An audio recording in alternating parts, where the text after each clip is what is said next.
আসসালামু আলাইকুম। কেসি model school and college কর্তৃক আয়োজিত অনলাইন ক্লাসে সবাইকে স্বাগতম।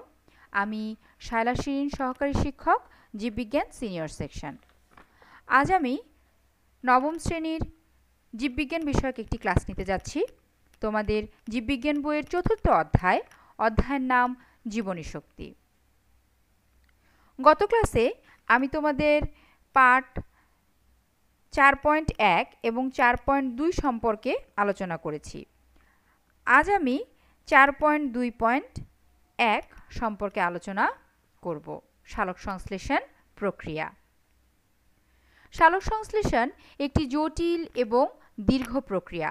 1905 সালে ইংরেজ শারীরতত্ত্ববিদ ব্ল্যাকম্যান এই প্রক্রিয়াকে দুটি পর্যায়ে ভাগ করেন: আলোক নির্ভর পর্যায় এবং আলোক নিরপেক্ষ পর্যায় বা অন্ধকার পর্যায়।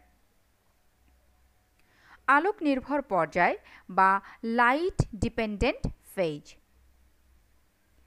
আলোক নির্ভর পর্যায়ের জন্য আলো অপরিহার্য। এ পর্যায়ে সৌরশক্তি রাসায়নিক শক্তিতে রূপান্তরিত হয়।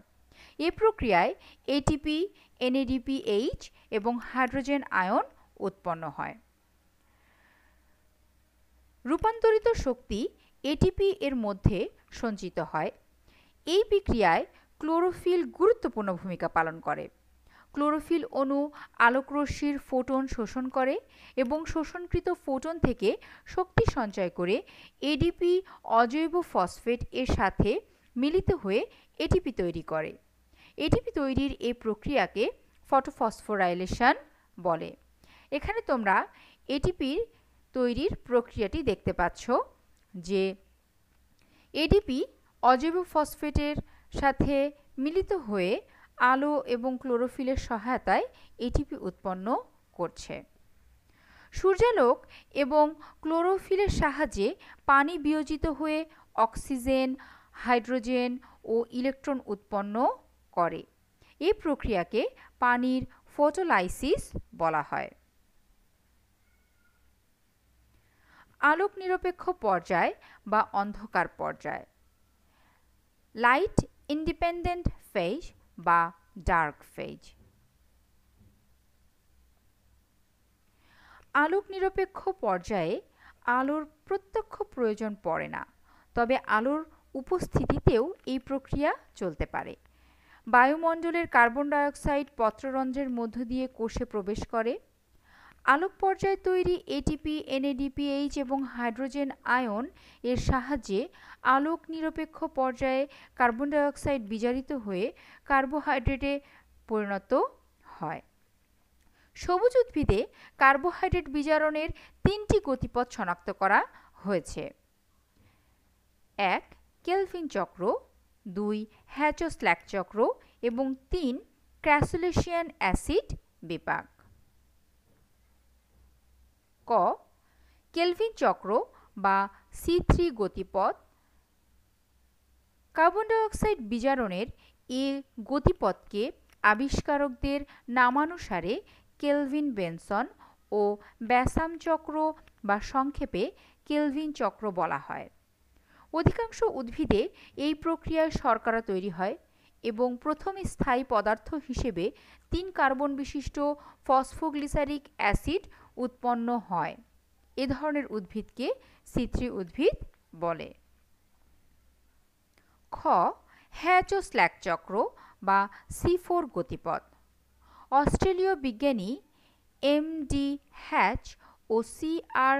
স্ল্যাক কার্বন ডাইঅক্সাইড বিজারণের আরেকটি গতিপথ আবিষ্কার করেন। এই গতিপথের প্রথম স্থায়ী পদার্থ হল 4 কার্বন বিশিষ্ট অক্সালো অ্যাসিটিক অ্যাসিড, তাই একে C4 গতিপথ বলে। C4 উদ্ভিদে একই সাথে হ্যাচো-স্ল্যাক চক্র এবং কেলভিন চক্র পরিচালিত হয়ে থাকে।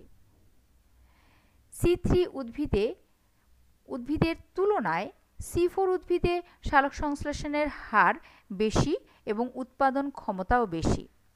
এর কারণ হচ্ছে C3 থেকে C4 এ চক্র বেশি ঘটে, অর্থাৎ একই সাথে হ্যাচো-স্ল্যাক এবং কেলভিন চক্র আমাদের C3 উদ্ভিদে সংঘটিত হয় না, কিন্তু হ্যাচো স্ল্যাক চক্র এবং কেলভিন চক্র উভয় চক্রই আমাদের C4 উদ্ভিদে সংঘটিত হয়।